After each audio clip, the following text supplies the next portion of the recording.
Setan dilaknat oleh Allah, lantas dia mengajukan permohonan. Ya Allah, perkenankan aku. Berikan aku kesempatan untuk membuktikan aku lebih hebat dibandingkan dengan Adam. Caranya bagaimana? Aku ingin menggoda, memberikan sebuah jalan baru secara halus, supaya satu bagian dari dua bagian fitrah manusia itu, ya, aku berikan jalur sendiri supaya keluar. Dan dari situ muncul kemudian maksiat. Keluar, bergeser. Bergeser dari jalur yang benar itu disebut dengan fusuk.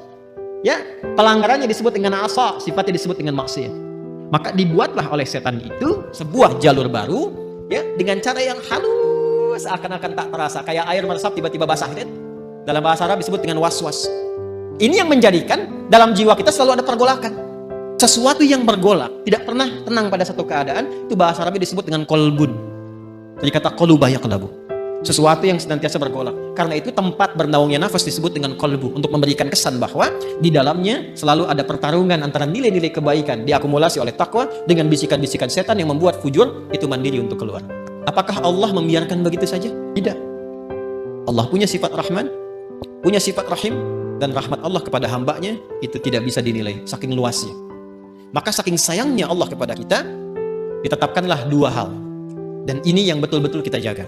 Kalau bisa kita kerjakan dan optimalkan dua hal ini, maka tidak ada tempat bagi setan untuk membangun celah pada jiwa kita.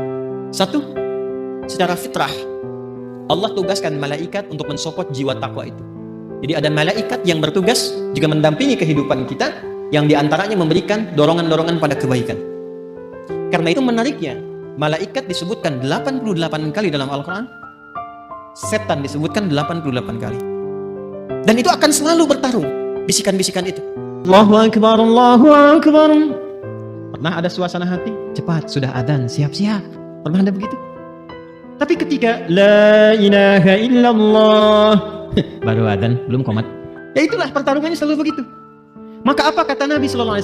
Istafti qalbak. Tanyakan pada jiwa hatimu yang paling dalam, ketika kita berada dalam suasana-suasana untuk memberikan sebuah putusan. Kita tanyakan pada jiwa hati yang paling dalam, yang kira-kira ada unsur kebaikannya banyak didapatkan. Makanya supaya cahaya malaikat itu bisikannya kuat, maka lakukan amalan-amalan dan set tempat kita bertinggal itu, ya, tempat kita beraktivitas yang sekiranya malaikat senang.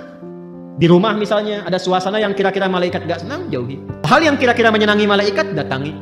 Sehingga melatih kita untuk selalu dekat. Bisikan itu bisa menjadi kuat, support itu menjadi kuat jika kita mengerjakan amalan yang kedua. Apa itu? Itulah yang disebut dengan ibadah. Dengan ibadah itu nanti amal keluar menjadi saleh. Maka muncullah istilah amal saleh. Maka desain ibadah sejatinya itu untuk kita sendiri.